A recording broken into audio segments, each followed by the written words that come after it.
Right. Okay. Well, I said I am. Yes, I've got the agenda in front of me. Yeah. Okay then. Well, welcome. It's good turnout. Yeah. Peter said he was going to leave at 8 o'clock to go clapping. Yeah, I did remind him that it's 6:30 because I thought, does he think it's 7:30? Yeah, well, it's just interesting on what time he's going to join us. Yeah. Unknown caller. Sorry. Oh, somebody's trying to get through. Hang on. Okay, then go on. Do that first, Emma. I'll switch mine off. Reminded me. Right, I'll just send it. Should have come through if you had the agenda. It was on the email with the agenda, but I'll just send it through to you again.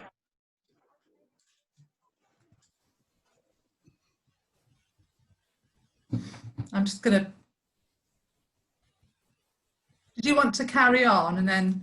Okay then, right. Well, the first one's apologies for absence, unfortunately. We'll come back to that one. Yeah. Right. Declarations of interest? Nothing? Okay then, very good. And public participation and requests, as far as I'm aware, we haven't got any. Go into the first bit, the Thursday market, and considering whether we reinstate the farmers market. So, Jerry, you were there. What was it like this week? Yeah, it's actually very quiet during my stint. I was quite surprised how quiet it was. I went up there at 10 o'clock or just before 10 o'clock. There was no queuing outside Co-op, and the Co-op car park was far from empty, but there were plenty of spaces. There were spaces available. Yeah. And then we had pretty steady traffic all through my stint till 11:30 through the market. And we probably got up to a queue of 4 or 5 people at most, briefly, but then it kept going through. So all worked very, very well. We had a visit from our police, what they called, the community... PCSO. PCSO, thank you. Yep. We had a PCSO walk through the marketplace, and he seemed quite happy. So yeah, no, it all seemed pretty calm, pretty normal, pretty organised, really. Right. And Terry, up at the exit end of life. Yes, Terry's right. I felt it was quieter this morning, which makes my hour and a half even worse, because I had the worst morning in 3 or 4 weeks, with people who, when asked to walk round, asked me if I was joking and carried on. 2 or 3 people. People who did walk round grudgingly for about 25, 30 metres and then hopped over the rope, which rather defeats the object. Yeah. So that was my... Okay, Jerry again? Yeah, I think, to be honest, to some extent, I think Terry's got the worst end of the job, because you're asking them to walk all the way up the other end to walk all the way back. Whereas, to some extent, it's a bit easier for me because, Terry, I don't mind swapping next week. I'll have the shitty end of the stick if you want. Sorry, we're on recording, aren't we? Anyway, you know what I mean. Yeah. Comment. Okay, we've got Clive and then Emma. I mean, from the 11:30 to 1 stint at that end, it is the more people there, because I felt there were more people there this week, and perhaps because the weather was better or hotter, they were there were a lot of people slightly more reluctant to follow the rules than before. Yeah. And I found myself being slightly more demanding, I think, than normally for them to obey the rules, and having to say to people, look, these are your rules. You want us here. These are the rules that you've set out for us.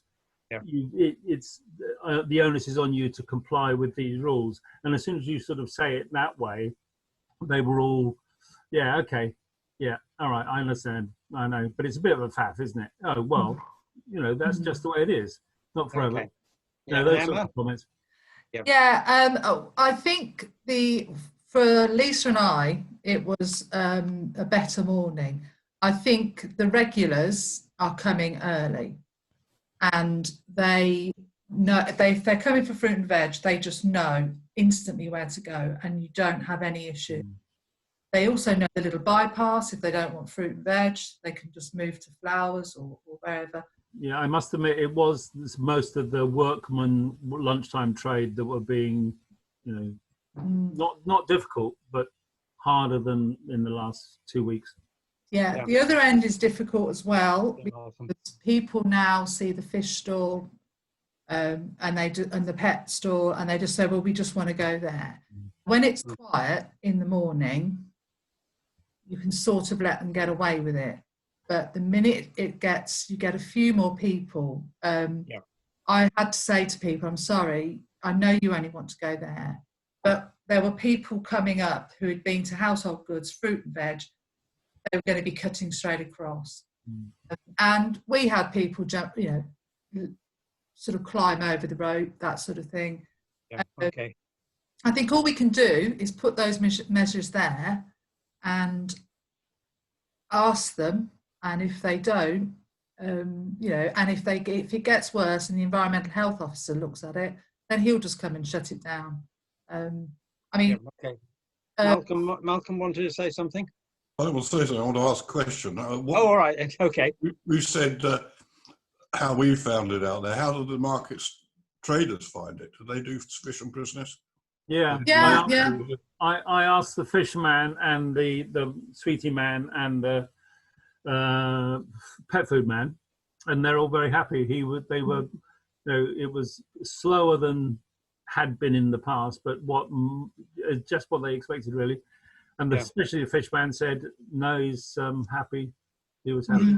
Good. Jerry, you wanted to say something? I was just going to say, I don't know what the environmental health officer looks like, but there was a chap he wasn't wearing his jacket, but he was wearing a suit, trousers and tie, and came and took a photograph and looked fairly official. And I didn't get a chance to talk to him. He sort of walked past me, took a photo, and then disappeared around the corner. I didn't see him. So I don't know if someone was observing what we were doing. Could have been. You just can't have a look. But at the time that he did it, I can't believe that anyone would say there was a problem, because it was quiet and there was lots of social distancing going on. So, lessons learned from that. Is there anything we want to change in the arrangement for the Thursday markets? No, I don't think so. From my point of view, I think it works really well. The spread out bit, you can finally get rid of that last parking space where the sweetie man was, Emma, where that woman confronted you today when you parked your car.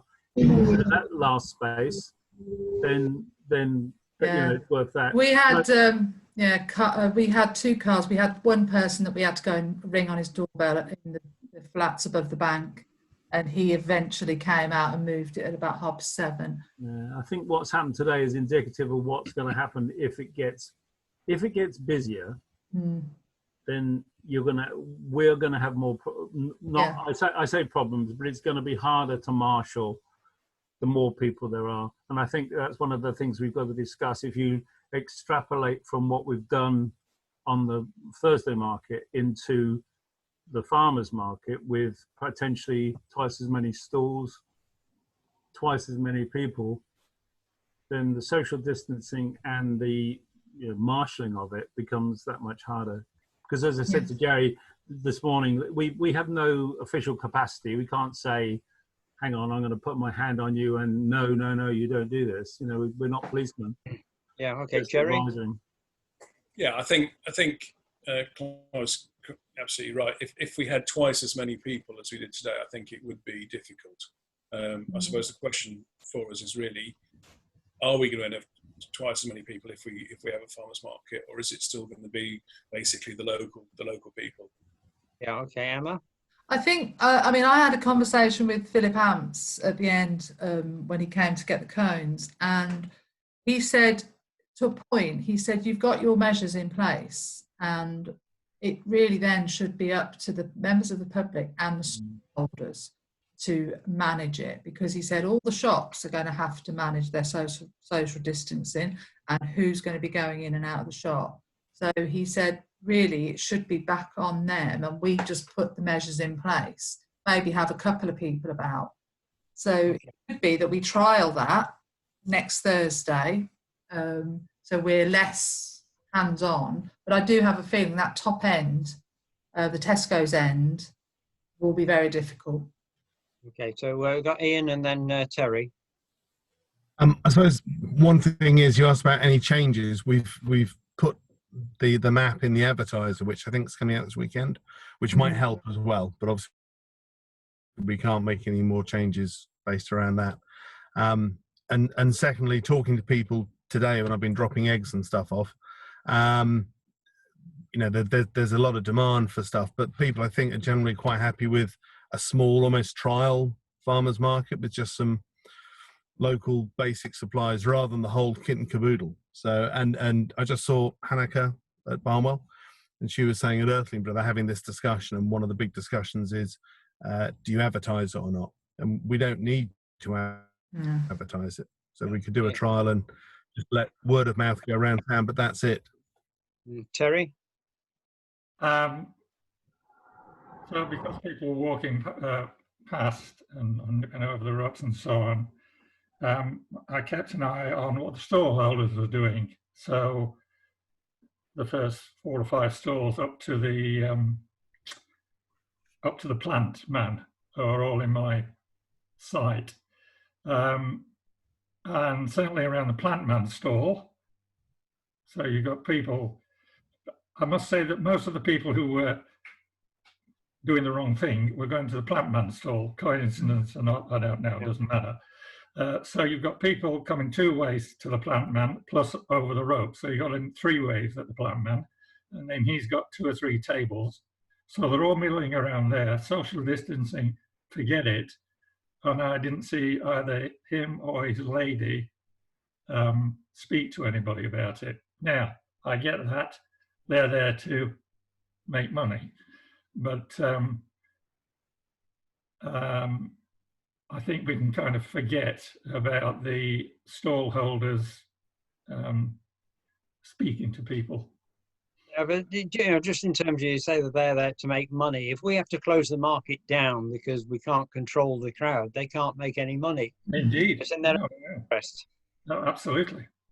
Yeah, and you know, maybe that's what we need to be doing on Thursday. Emma? I mean, he's not a very good example because I've had conversations with him, and he does find it very difficult to remember the social distancing, even if he's talking to me. But I think on the whole, the others are aware of it. Certainly the fruit and veg, I've heard them on numerous occasions say, remember to keep your 2 distance, you know, this, that and the other. I think we can rely on some of the store, and it may just be just a gentle reminder to them. Yeah, okay. Malcolm? I took my life in my hands today and went to Notcutt's Garden Centre in Peterborough. There weren't many people there. But when you go in, there's somebody who gives you hand sanitizer, gets you to wash your hands and all this sort of business. Well, that reinforces, I think, the message that you've got to be responsible. I wonder whether we could think of doing something like that. Yeah, you can do, but then, you know, I mean, they do have it in places like Tesco's and that sort of thing as well. I personally use it because everybody else has picked that up, been messing about with it, touching it, put it on their hands. You can do it on the way out as well as on the way in. And I carry my own. Yeah, okay. Yeah, Jerry? First time today I went into Tesco's, not the first time I went to Tesco's, Co-op, but there was a lady on the door of Co-op who was squirting sanitizer onto the hands as you went in, which they haven't been doing. I went in probably a week ago, maybe less than that, and they weren't doing it then, but they are now sanitizing people's hands on the door. And they've also massively increased their one-way system. They've pretty much, you know, made it compulsory to go all the way around. So they've actually ramped it up since the peak, which seems slightly counterintuitive, but there we go. Yeah. Clive? Yeah, no, I agree, Jerry. I mean, they've ramped it up and made it, and it is sort of a little after the horse has gone. But people, when I was in there yesterday, people were still walking. They've made a very definite one-way system, but people were still walking contra through it as if it just didn't exist. So, and I'll be honest, but that's an aside, really. I mean, I think people like because I was standing right next to the fish man today in the market, and he didn't bother at all about. He was taking cash off people, talking to them 2 feet away from him. There was absolutely, it was as business as completely normal for him. He didn't make any gestures towards social distancing whatsoever. So, I mean, I think it's going to be really, really difficult to get the stall holders to buy into this somehow, because some of them just, you know, like lots of people, you know, just don't get it, don't even really respond to it at all. Yeah. Okay, so look, thinking about the farmers market then, and then, you know, specifically from what we've said around here, you know, is it something that we can make a decision on for this coming month, or do we want to put it back for a further month? Now, I know Ian said, you know, have a practice at it, but don't advertise it, which is one option. What going around the table? What else have we got, Emma? It's a tricky one because we've got, I don't know if you saw the email that I sent that Karen had got all of the information from the stall holders. They are keen to come. Some don't want to come. Some have said they're not coming in June and possibly July as well. I'm worried that they will get impatient and then just think, right, we can go to other places, so we will, and then they won't bother coming back, and we'll start losing our market. I would like to be able to see tomorrow. Lisa and I had decided that we know we've got about 75 feet. You know, most of the stalls are 75 metres. Most of the stalls are 3 metres, allowing 5 metres on that one side all the way down. So long as there would be no cars parked, you could potentially get up to 15 if you did it like that.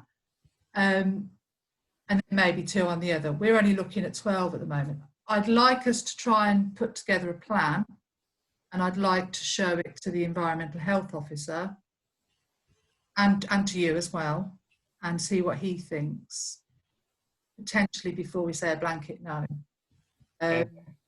That's my view. I'll just go around the board as it is on my computer at the moment then. So do Clive next. Yeah, no, I'm in agreement with Emma and Ian. I think, you know, a non-advertised practice run will show up, will show the flaws, and, you know, and because I think it's quite important when we come out at the end of this, that we can justly say that because we've got to get the town back on its feet again, because there will be repercussions all from every sort of side, and I think it's important that we keep the town as vibrant as we possibly can. So yeah, absolutely, go for a rehearsal. Jerry? Yeah, I agree. I mean, it is a difficult one. I'm not saying this lightly, but I do think that, you know, we've had further relaxing of lockdown again today from the government. You know, cautious, but yeah, I think we've got to try and get things getting back a little bit more towards normal. Terry? I'm in agreement with everything that's been said up to now. When Emma gives us her plan, then we can make a decision. However, I have to say that I spoke to Emma about this morning, about the 2 stalls which are at either end of the marketplace on the cobbles, just to be absolutely certain in my own mind what she was thinking about. And I do have a lot of reservations about those 2 stalls. What, because of the position of them, or because of? Yeah, okay. We could try and go without them though, because especially at that end, because now we have the footpath where people are coming 2 ways, and then you're going to have a stall at either end. Yeah. 3 people queuing up behind each other at 2 meters will probably take you into the road. So I can see, and stalls on either side, I've said this before, encourage people to crisscross. Yeah, okay. David? Well, I'm in favour of opening it up as a trial. I think probably Ian's idea of not advertising it is a sound one. Certainly think we need to do what Emma says and run it past the environmental health officer. Might in the first instance, keep a bit of an open mind on that. But I think we do have to start trying to make things a little bit more normal, and learn all the time from the experiences of the Thursday market. As the government have announced already, with some relaxation of the lockdown, it's on the basis that there's an element of trial and error, and it may be that we have to rethink it. But I think we should give it a go at any rate. Okay, Malcolm. Yeah, I'm in favour of trying it out again. It occurs to me that some of the stalls looking at that list were quite long. I don't think they ought to be allowed to have all that space. I don't know if we got how to share it out more evenly. That's one thing. The second thing is, well, the ones on the cobblestones you mentioned that face each other, is there any chance of turning them through a right angle, having another one-way system, or turning them round so their back is against the other ones, people, to get more on? We can have a look at that as well. I think, generally speaking, trying to get anything on that island on the cobblestones, causes a problem, especially with marshalling up the Tesco end of it all. Because you're starting to get people queuing in several different places. Yeah. Sorry, and then Ian. I would agree with everything. I think we've got to give it a go. I think we need to. A trial is a good idea, unadvertised if we can. But I think we need to be able to prove that if we're going up from 6 or 7 stalls to 11 or 12 or 13, we can do it safely. Yeah. And it might be that some of the traders don't make the cut this time, but we can say we're doing it stage by stage, and hopefully if June goes well, then July will be better and more normal again. Okay. Emma. Just one thing, I'd seen some down at the fruit and veg end, Jerry, there's the plastic barrier, just sort of stopping people just walking straight across. I've had a look. I didn't know whether it's worth buying about 20 of those and putting them in between the stalls, because if we do get them all on one side and then you've got a barrier, it means people won't decide to walk that way in front. They'll actually have to come out of the stall and go in. I know that's something that Higham have, and it is Highams farmers market this weekend, so I might try and go and have a drive-by and just see if I can park up and have a look and see how that goes. Yeah, okay. So just on the barrier thing, did we not buy some barriers for the one-way system when we were doing the bigger events? We've got a few, but there's a few, but not many. I'm just thinking getting like 15 or 20. Yeah. Yeah, no, I thought that. Go on. Hired in, Tony, I think they were hired in by or provided by the company that did the marshalling. Yeah, I don't think. Yeah, we did in the end. No, I thought the Vintage Festival people bought some. I don't. They've got the rope and the cones because that's Phil Amps brings. I don't know. He only brings one barrier out. Okay. So look, we got the agreement in principle then to go on with the market for this next month. Only subject, Emma, to you checking with the environmental officer that he's happy, and it's also subject to a lot of volunteers. So we're going to have to police this thing, Jerry. Well, that's the other thing, isn't? I mean, I don't know. I don't think the farmers market goes on much beyond the Thursday market timing. But I mean, I don't know. I'm not there at 1 o'clock when they pack up, or are they packing up? And what's well, they're going over into 2 o'clock nearly. Mm. Well, no, there was one there gone 3 o'clock today. Was it? Yeah. Does that mean that we're not marshalling it beyond 1 o'clock, or no? Well, I was there at 2, and Phil was picking up the cones, and the stall holders were packing up. 2 had already gone when I was there at 2.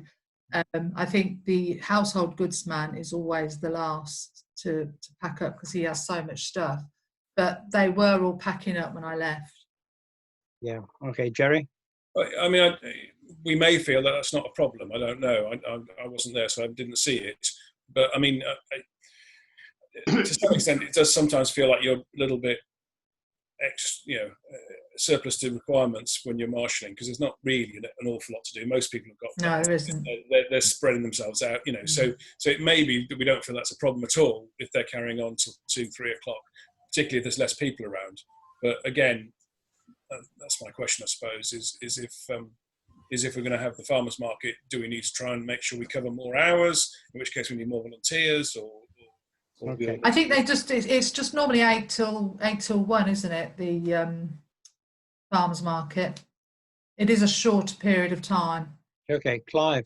Well, I think that's an important point, Jerry. I mean, if we can if we can give the stallholders our expectations of our requirement of them, then, as Phil said, and we've all sort of mutually discovered, if we if we marshal it, or we lay it out effectively and then marshal it with a very gentle touch, then we'll have more information coming in about how well it works. And I think that's the thing to do.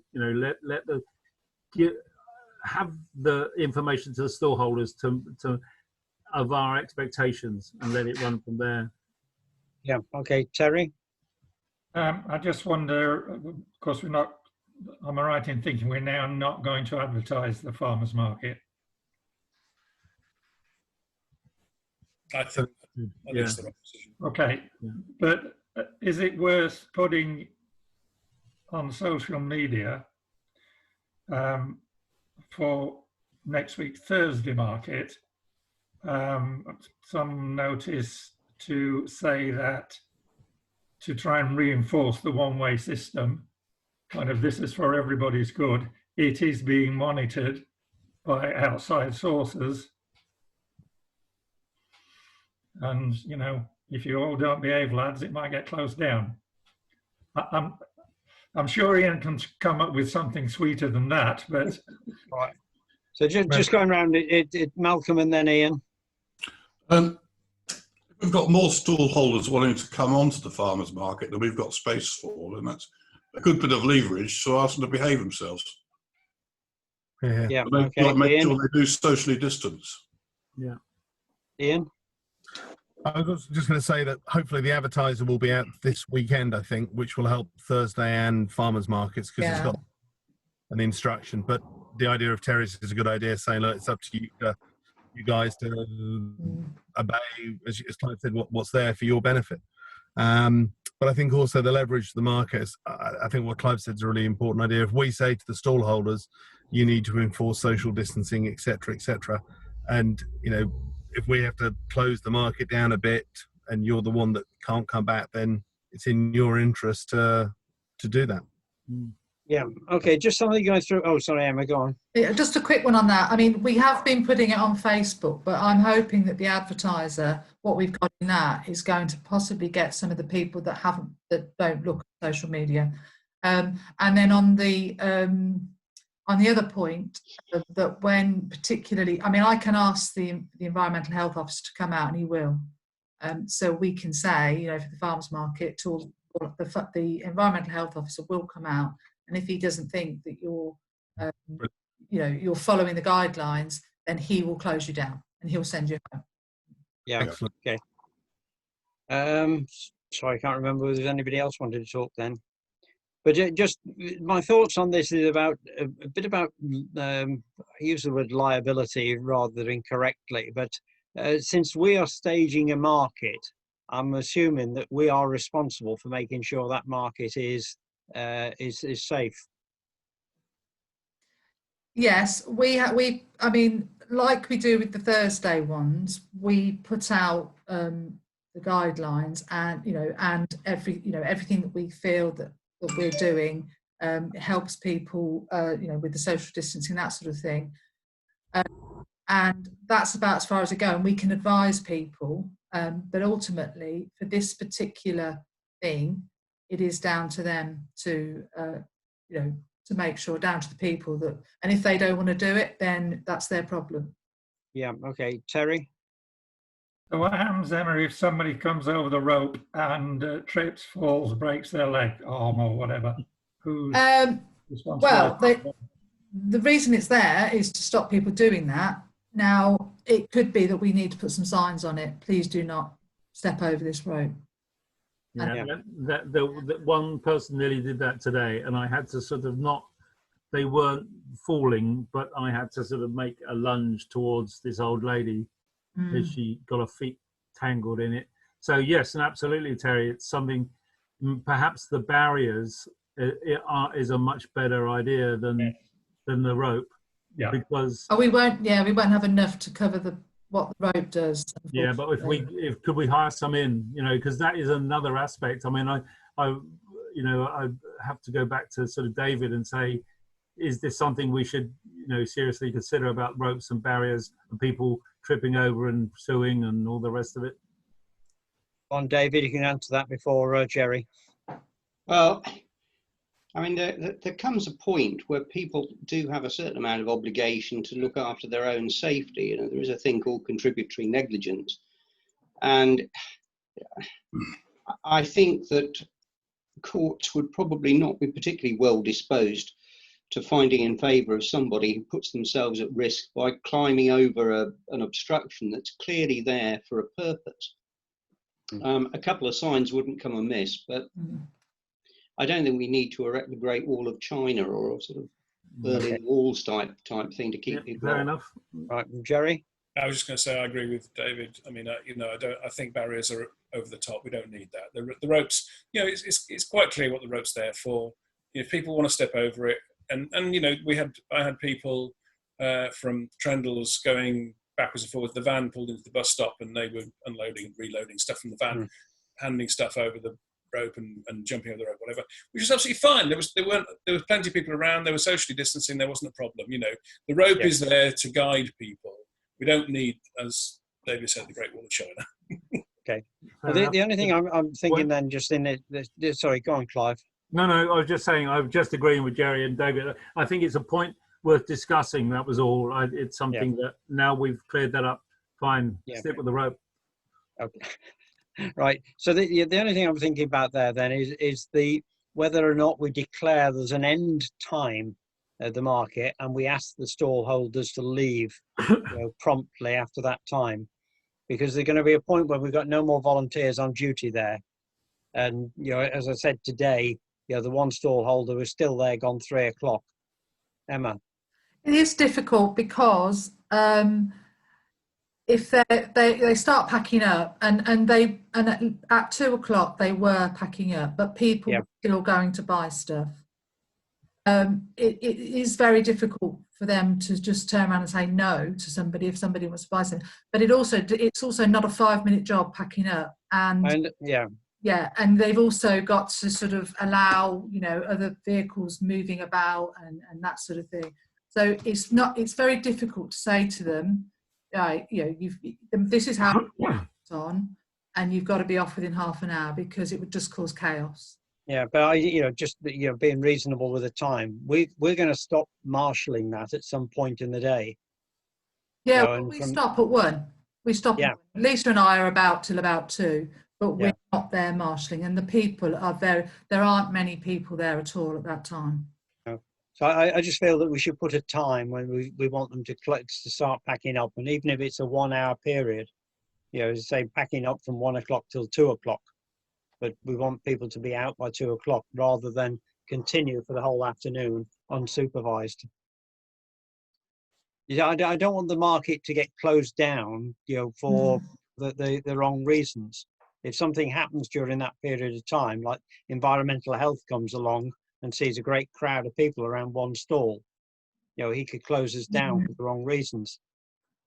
I've not seen a big crowd around any of the stalls at that sort of time, not since I've been there. It is much, much quieter. Okay, David? Well, could we not simply advise stall holders that we would expect them to be looking to pack up by a certain time and looking to stop selling by a particular time, And rather like the government is saying at the moment, these things are advisory, they're not rules.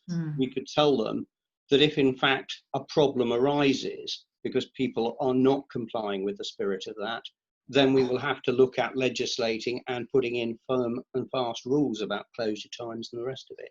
Okay, I would think that the traders will be keen, from the look of it, to ensure that they can keep coming back. And I think that they'll accept that there may have to be some limitations currently that we wouldn't normally impose. Okay, Emma, we'll leave it to you to work out how to do it. But yeah, no, we can do that. Yeah, I wouldn't be keen on them drifting along for the whole afternoon. Farmers market is a bit different. They are there and then they're gone. Yeah. Okay. They're not there. They don't sort of, it's not like sort of weekly Thursday market, because if the weekly Thursday market could go until 6 o'clock if it wanted on the actual sign, but the farmers market is very much more contained for morning only. And they've got farms to run. Yeah. Yeah. They want to come and sell and go. All right. Yeah, all right exactly. then, Emma, over to you again with that one. So Thank we'll get you. that. I'll get that. Lisa and I will work that out tomorrow. Yep. And hopefully get something out to you and to the environmental health officer. It'll probably be early next week. Okay. See what he's got to say. Right. Okay. Thank you. The next item is our procedures. The long document. Yeah. Today, obviously you've seen that. Today I've been round and put up signs on all of the doors of the courthouse, Fletton House, advising 2-metre social distancing. Gina is going to be opening the preschool on Monday, and she's got social distancing stickers in the car park to make sure that parents stay 2 metres away. Courthouse, we've got hand sanitizer, wipes, disinfectant sprays, blue roll, downstairs in Fletton House, upstairs. All the toilets have got antibacterial soap in. We've now got antibacterial washing up liquid. Same all of the toilets and areas in the courthouse. Just got one other area to do. I gave John his signs and all of his stuff. He could put signs on the workshop door. At the moment, we haven't done anything with the QVH because obviously it's just shut and nobody's going in it at all. So QVH and Jones Strong Centre, we haven't done anything with those, but the rest of the buildings are just about covered. And I've had preschool risk assessment, volunteer actions risk assessment. We've talked to the people in the courthouse, who's in and what they're doing. The dog groomers has opened this week. They're back in. So, you know, from our point of view, for the communal areas, we've covered as much as we can. Okay. So if you go in on all fours, can you have your hair cut?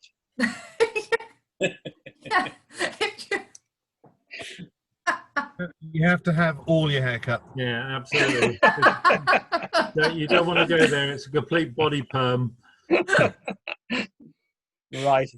Yeah, it's a long list, Emma, and it's just, as I read through it, it's just full of loopholes and problems and so on. But I know we've got to have a document to start off with. Yeah. Yeah, I mean, one leaps out on here about employers must inform the town clerk by phone.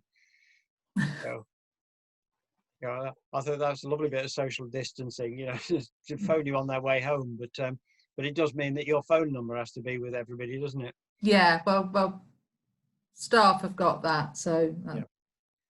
Okay. But is anybody else got any concerns over the document? And we could spend forever on it. But go on, Ian. A quick question: the toilets in town, are they open now? Yes, they are. Yeah, in fact, I've forgotten those signs, and I'm doing that tomorrow, putting signs on them. We've got to monitor those though, because at the moment they're only cleaned once a day. Now, our health and safety consultant doesn't think that that's enough. I said we've only just opened them, and I don't think many people are using them. But we've just got to monitor that situation. Yeah, absolutely. Okay. So, yeah, we've received the report then, Emma, and good luck to you Yeah. with it. Yeah, okay. So, any other relevant matters for report only? No, not for me. Not from me. For me. No? Okay. Then. Oh, yes, Terry. I've just got a couple of things I've read in the Chronicle today. I don't know if anybody else has read the Chronicle. But according to the Chronicle, the museum are very anxious about the future and the lack of communication from the council. This is read the lease. Yeah. Do we know that? We do know that. I mean, they are anxious, and we have a problem, in terms of a long-term commitment, and the problem being, that long-term commitment. I mean, are we not pursuing that because of the situation at the moment, or because the way I read this, they're a bit aggrieved that we're not talking to them? That's the message that comes out of the article. Well, since two of us are regular attenders of their board meetings, we are definitely talking to them. Great job. And they are being kept up to speed with the issue. And say the issue is much that they want a 21-year lease, and that would tie us into the building, or certainly constrain the building for 21 years. So it's the press again. Well, no, I mean, she's reporting it quite accurately. David. I mean, given that there has been that report, and of course we understand what's going on, but the town perhaps doesn't, and may start to get the wrong kind of message. So I think it might be important that on our next full council agenda, we do at least have an item on about the museum. We may not necessarily make any far-reaching decisions, but at least it demonstrates that we are still talking about it. Yeah, because we can, using that mechanism, we can in public forum make statements about what we're doing without it sounding like a tit for tat thing in the newspapers. Exactly. Mm-hmm. Yeah. And I've got another beef out of the paper. Go on. Page 4, about half of the page, gives a whole list of crimes that have happened in Oundle over the past little while, which is something that we used to have in report form, but now don't have. No, we don't, and they won't do it. We could go and look for it ourselves, though. You can go onto the website. I can't remember what it's called at the moment. You put in Oundle, so I think it's on the police website. You put in for Oundle, and it'll give you all of the crimes that have happened. So what I do get as a member of Neighbourhood Watch here was sort of virtually every week, was an update on the Oundle crimes. Yeah. Mm-hmm. For once, trying to think what was we had the one about the cannabis farm, but yeah, David. I'm hesitant to lump anything more onto the clerk, but on the other hand, at every full council meeting, we get a written report from the clerk. And it could be that within that report, she could have a very small bit, if there is anything significant to report, that could be extracted from the website that she's just referred to. Mm-hmm. And then again, at least it's there, it could prompt discussion and so on. And because those are, in a sense, part of the paperwork for meetings, there is some sort of a record about the fact that the council is keeping itself informed. Yeah. Okay. And Terry again. My beef is not the crimes per se, because we can't do anything about those. It's the lack of communication between the police and the town. Yeah. Other than you go on this website, go on that website. Yeah. Now we had another feedback into the JAG group. And one of the biggest points there was not so much about reporting of crimes, but the issue about presence of police in the town, and visible walking presence rather than in cars. Yeah, Jerry. Well, just on in their defence, there was a PCSO walking around today, so that was nice to see. They'd read the note. Oh, and on one thing, yesterday, Lisa, I think she mentioned it on Friday, that she was going to be meeting with the police to look through the CCTV for footage. They got some really good footage from it, so that was lucky. Oh, right, okay.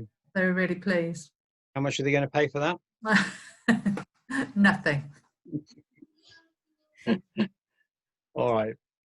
Okay, no, it's the issue about policing in the area. We have a new police sergeant, and the JAG group wanted to give feedback to the sergeant on the issues that we were concerned with. So that round table thing that I had with you all, all those inputs went in. Thank you. Okay then. Very good. Unless there's anything else, then we're just saying a reminder that the communications meetings on Friday now will not take place. They're purely going to be an ad hoc, when we need one, and it'll be this formal council meeting. Yeah. Okay. Just one thing. Are you okay for me to get some barriers? I think I am. Worked it out that they'd be about £500, and I think that would be useful for us anyway. Where would they be stored? Well, at the moment, in the courtyard of the courthouse, or I might have a little chat with Bill and see. Well, we will get. I'm sure at an estates meeting, you agreed for us to look into getting a container for some stuff. Oh, I thought Phil Amp said we could use the container he already had in his premises. But he's got stuff in that's his own. But I understand. Yeah, I understand that. But Phil said we could use the space. I know, but he asked if we could buy one to keep in his car park, and I'm sure at an estates meeting you said yes, that would be all right. I'll go back and have a look. But I've got a feeling that you did, and so we would have a container with all of this the vintage fair stuff and everything else in it. Everybody can use. Okay, go back and find out what we actually said. Clive?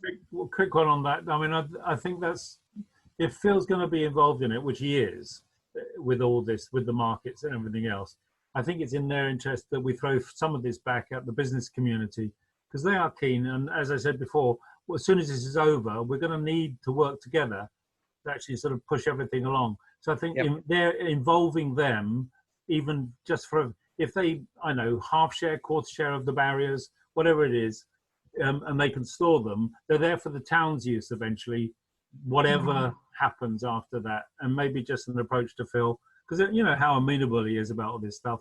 He's more than willing to help the town, as he's proven often. So just sort of maybe comment to him, say, look, if we get some barriers, Phil, would they be useful to the business community as well? And we could share them, share the costs, share the usage. I don't know, something like that.